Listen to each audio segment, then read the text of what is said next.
ہم کریں گے ہر مظلوم کی حمایت۔ السلام علیکم، میں ہوں حورین فاطمہ اور آپ دیکھ رہے ہیں حمایتی نیوز HD چینل۔ نظر ڈالتے ہیں آج کی اہم خبروں پر۔ اسماعیل خان ضلع ملیر میں منشیات فروشی، غیر قانونی اسلحہ، ٹک ٹاک پہ ہراسانی اور بلیک میلنگ میں ملوث شخص پولیس کی گرفت سے باہر کیوں؟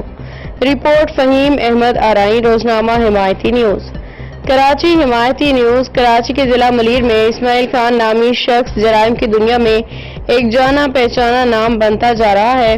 اطلاعات کے مطابق اسماعیل خان نہ صرف چرس، ہیروئن اور آئس جیسی خطرناک منشیات کی ترسیل میں ملوث بلکہ افغانستان سے غیر قانونی، غیر لائسنس یافتہ اسلحہ کراچی لانے میں بھی ماہر تصور کیا جاتا ہے۔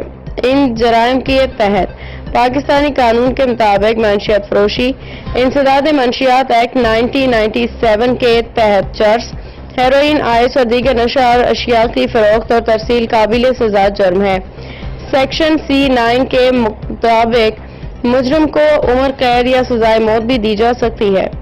غیر قانونی اسلحہ ایکٹ 2013 کے تحت بغیر لائسنس اسلحہ رکھنے اور اسمگلنگ کرنے پہ 7 سے 14 سال قید اور جرمانہ عائد کیا جا سکتا ہے۔ سائبر ہراسگی، ٹک ٹاک اور دیگر آن لائن پلیٹ فارمز پہ ہراسانی، بلیک میلنگ اور دھمکیاں دینا prevention of electronic crimes act پیکا 2016 کے سیکشن 21، 24 اور 20 کے تحت قابل گرفت جرم ہے، جس پہ 3 سے 7 سال تک قید اور جرمانہ ہو سکتا ہے۔ ذرائع کے مطابق اسماعیل خان ٹک ٹاک پہ مختلف افراد کو ہراساں کرتا ہے اور اپنی بہن اور بیوی کے ذریعے بیرون ملک مقیم افراد سے تعلقات قائم کروا کے ان سے پیسے بٹورتا ہے۔ جب لوگ رقم دینے سے انکار کرتے ہیں تو انہیں سنگین دھمکیاں دی جاتی ہیں۔ مزید یہ کہ اسماعیل خان کا رکشہ نمبر D1305471 منشیات کی ترسیل کے لیے استعمال کیا جا رہا ہے۔ اس رکشے کی رسائی کورنگی کراسنگ، ابراہیم حیدری، گلشن ممار، گلشن اقبال، جوہر موڑ، مکہ چوک، گار اسٹیل ٹاؤن اور سندھی گوٹ جیسے علاقوں تک ہے۔ مقامی شہریوں کا کہنا ہے کہ وہ اس کے خلاف بارہا شکایات کر چکے ہیں مگر پولیس کی طرف سے کوئی خاطرخواہ کارروائی نہیں کی گئی۔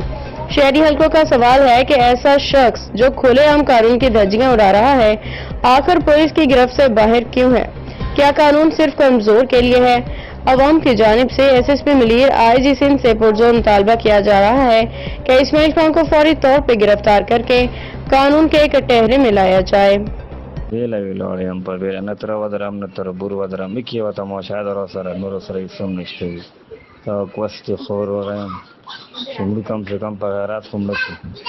باخبر رہیے ہر جگہ ہر وقت، جانیے ملکی و غیر ملکی حالات و واقعات یقین کے ساتھ۔